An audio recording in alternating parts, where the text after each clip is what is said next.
ever thought about this, that why most of the businesses are failing today?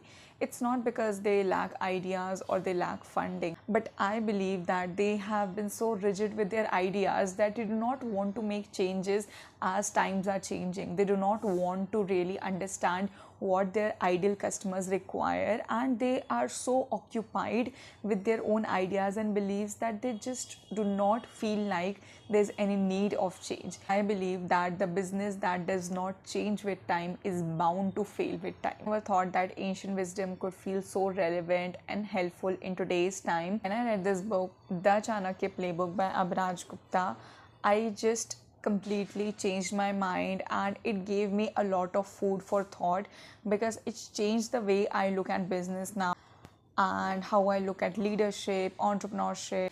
In this book, the author has broken down the principles of Chanakya into very simple language and mentioned everything that is required in order to sustain a business, to run it, and to also make a profit from your business that is sufficient for you without really compromising on the quality for the customers that are buying from your business or benefiting from your business.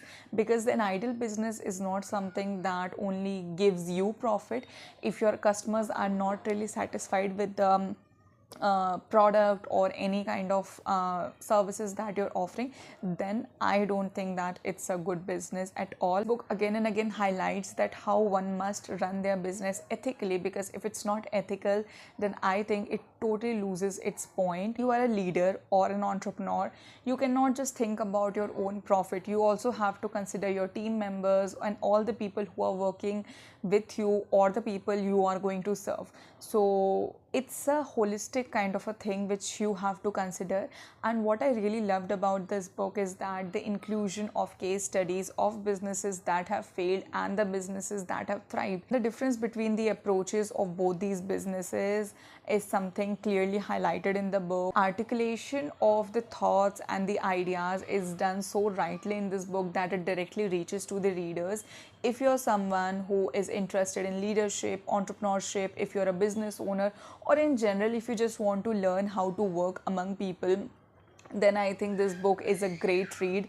Because I think not just for leaders or entrepreneurs, but this book is a very helpful read for every one of us who wants to work ethically, who wants to do something in our life. This clearly is not a book to rush through, so take your time. I took my time to read this book thoroughly.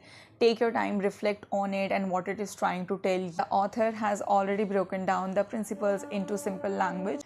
Talking about the writing style, I found the writing to be a bit on the heavier side. It took me some time to get adjusted with the writing style and get the grip of the message the author is trying to convey. But I think as you gradually progress with the book, it still reaches to you. You kind of understand what the author is trying to say.